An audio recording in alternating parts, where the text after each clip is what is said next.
At nasa linya natin, partner, ang Vice Chairperson at Executive Officer ng National Police Commission o NAPOLCOM, si Attorney Rafael Vicente Calinisan. Attorney Calinisan, magandang umaga po.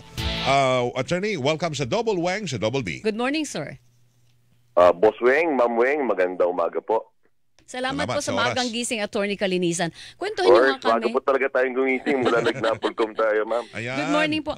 Pakikwentuhan kami, gaano ba kalaki yung backlog o yung mga kaso ng mga pulis na hindi po na-aksyonan o hindi pa nahahatulan na didesisyon ng NAPOLCOM? To be very candid po, meron na po tayong idea in mind. Libo-libo po siya, yung pong exact figure do. I don't want to give an exact number because nagpapa-inventaryo po tayo ngayon. Pero sa initial nyo, mga gaano karami yan? 10,000, 5,000? Ayoko sabi, ma'am, pero libo talaga siya. Talagang medyo nawindang ako nung una ko nakita. Pero syempre, pangalawang linggo ko pa lang ito. This is my 15th day as Viseo. So I want to be accurate when I give an exact number. Ano po naging problema? Bakit umabot ng libo-libong hindi na-aksyon ng kaso ng mga polis? Totoo lang ho, hindi ko rin ho maintindihan eh. Ayoko naman ho magturo. Ngayon po nandito naman ho tayo nasa organisasyon. What we have to do is just clean it up. Pero of course, multi-pronged yan eh. Siguro one, ang kailangan na lang siguro ngayon yung political will. I cannot say naman, I cannot speak for whatever happened in the past. Siguro number two, siguro dapat clear in timelines. Yung, sorry Ma'am Meng, pwede bang matanggal yung feedback nung I hear myself nadi-distract ako eh. Sandali, ayusin natin. Ganyan, inaayusin Carlo, natin. pakinaman, oo. Sige. Yan, narinig niyo pa, Attorney? Meron pa, Attorney? Meron pa? Okay na. Okay. Go ahead, sir. Meron pa rin. Pero I'll try na lang to pretend I'm not hearing myself. Very difficult to... Sige, go ahead, sir. Pero malinaw naman dito sa atin. Pero yung number two, kailangan clear yung timelines eh. For example, alam mo ng summary dismissal. Sa Tagalog, dapat mabilis. Pero hindi naman mabilis ang 18 years, 10 years, 22 years eh. Ganun katagal imabot yung mga yung cases na nakapending sa NAPOLCOM? Opo eh. Kaya nga ayoko na lang magsabi ng exact figure, Ma'am Weng eh. Pero ganun yung delay na nakita natin sa National Police Commission. Ano ba ang tamang paraan? Kunyari, kasi ang tinutukoy natin dito, kung may mga pulis na naharap sa mga reklamo, may ginawa sila na hindi at akma sa code nila, anong paraan? Paano ang proseso? So, marami kang pwede pagpilian eh. Pwede kang pumuntang NAPOLCOM, pwede kang pumuntang IAS, Chief PNP, Regional Director ng Police, pwede kang pumuntang Ombudsman, pwede kang pumuntang PLEB, pwede kang pumuntang Mayor. Opo.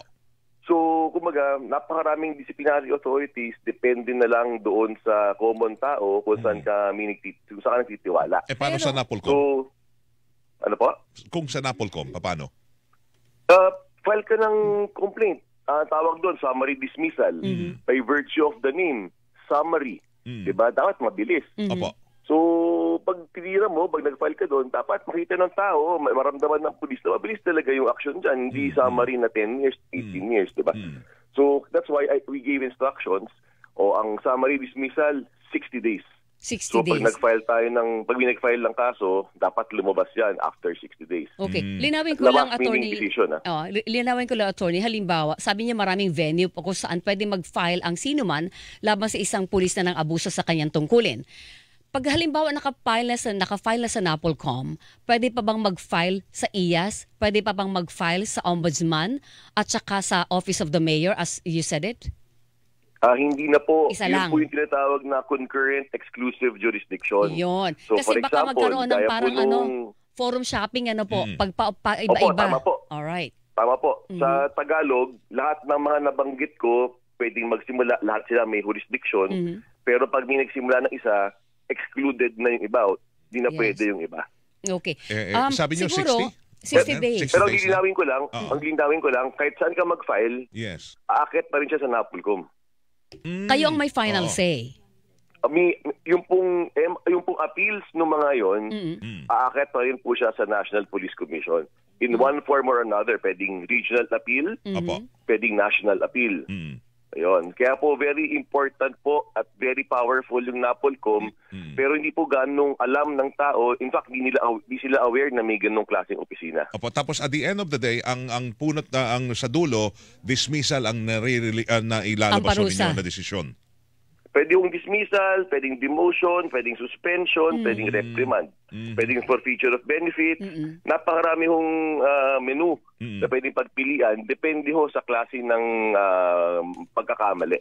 Nadismaya ako doon, Attorney Kalinisan, na marinig na 20 years, 15 years, no wonder kaya maraming pulis ang baliwala sa kanilang mga kasong hinaharap nila. Tuloy lang sa paggawa ng kabalbalan, hindi ba? Because walang consistency ng parusa mula mismo sa institusyon. Tama po yun. I will lie to you if I say na hindi po tama yun. But ang nagsisimula po ang reforma sa pag-aalam na meron pong klaseng problema. Hindi natin pwedeng simulan yan ng denial. O kakasampa ko lang, nakita natin na ito yung problema. O taong bayan, ito yung problema niyan. Tulungan nyo kami, intindihin nyo kami kasi ito yung dinatnan natin. Pero balak natin linisin yan. May ginagawa tayong paraan dyan. Sabi Pero, niyo 60 within 60 days dapat may 60 resolusyon to- ng kaso, tama, Attorney? 60 to Tama 90, po. gano'n? 60 within Ano 60 po? days lang. 60 to 90 or ano? Sorry po, 60 days, yun po ang gusto kong mangyari. Yun po ang dapat nating gawin, yun ang ideal. Yun ang target. Kung sumabit tayo ng konting araw, maging 60, yung 60 naging 70, 70 naging 80, sabi mo ng 90, that's just 3 months. So, 3 months versus 20 years. 3 Naman. months versus 18 O years. kaya lang meron kang thousands of cases pending sa inyong tanggapan ngayon sa NAPOLCOM. Kung pairalin niyo yung 60 to 90 days, paano niyo matatapos yung napakaraming kaso na pending ngayon? Yun nga po tinatawag ngayon na political will. And of course, meron tayong resource allocation concern.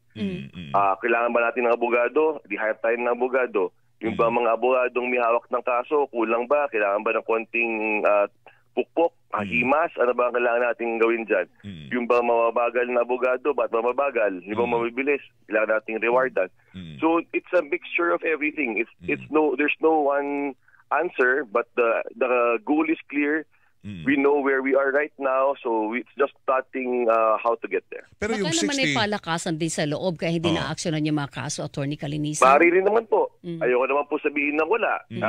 Gaya nga ako, siguro na baka nabalita rin ho sa inyo, nung po aking pangalawang buwan bilang commissioner, ako po yung nasa pang-apat ko pong buwan bilang commissioner, pangalawang linggo bilang pinuno ng NAPOLCOM, tayo po ay may in-entrap na isang empleyado ng NAPOLCOM na naninikil ng 20,000 sa isang pulis. So, kinalawit ho natin siya sa loob mismo ng Camp Crame sa harapan ng multi-purpose hall. hindi kaya umaabot ng 20 years dahil naman siguro may due process naman doon sa inaakusahan. Kaya minsan... okay lang po sana kung may due process po. Okay naman po. Pero sobra naman yung due process. na 20 20 years. years? Ako, di ba? Diyos ko, magre-retiro na lang yung pulis, hindi pa tapos yung kaso niya. pero, Oo, may pulis ko na nag-retire, namatay, nagkasakit. Talaga? Hindi na ho due process yun. Ang sa batas ho, nakalagay ho doon na meron pong speedy disposition of case. Yes. Yun po ang karapatan ng karapatang pantao ng isang mamamayan, ordinaryong tao. It applies also to a policeman. So we have to respect the rights of the policeman also. Yes. So yung pong, pantay tayo, patas tayo dito kasi baka maaring yung policeman ay na-set up lang din, 'di ba? Kaya nga may due process. Kaya may due process Tingnan tayo. natin kung talagang Actually, pwede siyang i-acquit. yung pong pagbibilis ng kaso, hindi naman pang-iipit sa pulis yan eh. It goes both ways. Kung ikaw ay inosente, laya ka na. Kumbaga, wala ka nang iisipin. At saka, if I may say, at kung nakikinig sa akin ng mga pulis, at alam naman nilang nagmamalasakit ako sa kanila bilang anak ng dalawang pulis. At yung alam niyo na yung nangyari sa MMDA. Pero kapag may ginawa sila, tapos service-related at inipit lang naman sila nung kung sino namang inaresto nila, whatever, bilang harassment case, wala silang kailangan lalahanin, yung police. Pero kapag sila ay gumawa ng kalokohan, akong number one na shoot sa kanila sa balde. Hindi po pwedeng maging abusado ang ating police. So it goes to the fitness of them wearing a uniform. Kaya dapat mabilis ang kaso sa National Police. Yung nabanggit nyo kanina na meron kayong nahuli na taga NAPOLCOM, nangingikil ng ganitong halaga. Ano yun? Para yung police ay... Ano yun? Para hindi siya matuluyan, madismiss? dahil inosente siya? O upuan ng kaso, attorney? Hindi po, ang racket po nung nahuli natin, update lang 20,000 bayad ka just for an update on how your case is. Wala pa Talaga? tayo dun sa success, quote-unquote. So, ibig sabihin, meron ding bad egg sa loob ng NAPOLCOM, attorney? Yun nga po, kaya nga po inaresto ko natin, in-entrap po natin, sarapan po ng multipurpose hall sa loob mismo ng Camp Crame sa aking pangalawang At buwan. saka, attorney, yung Oo. 15 to 20 years na pagkatulog ng kaso, indication ng malinaw yon na may mali sa loob. May taong mali sa Tama po. loob, di ba? Tama po, pero ulitin ko po, I trust in the men in NAPOLCOM. May maloko-loko rin naman, syempre. Pero alam natin yon at tayo'y mapagmatsyag. Pero kailangan lang siguro ng systemic changes and we will do it. We even are looking into revising the rules. The rules are there since 2016. Pero mo kailangan baguhin. Linawin ko lang, yung kung na-entrap nyo dahil nagreklamo yung mismong pulis ba na kung yung kinikikilan nung taga NAPOLCOM? Tama po, isa pong Yun. police major ang kinikilan nung ating isang empleyado ng NAPOLCOM, nagsumbong ho sa atin. Yun. Pinagplanuhan ho natin, in-entrap natin. Yun, Alright. mabuti. Alright. Attorney, good luck Thank po you. ha. Medyo mabigat na trabaho yan pero alam namin kakayanin niyo dyan sa NAPOLCOM. Maraming salamat po. Ipagdasal niyo po kami kasi una, I have a 6-year fixed term. Mhm. So mahaba-haba pa po ang reforma ang pwede natin gawin at kailangan po natin ng dasal at tulong ng buong publiko. Good Yes, luck sir. on that. Thank you, Salamat. thank you. Attorneys, thank you Salamat. for the time. And happy weekend. Salamat. Si Attorney Rafael Vicente Calinisan, ang Vice Vice Chairperson at Executive Officer ng National Police Commission. Dahil bukas ay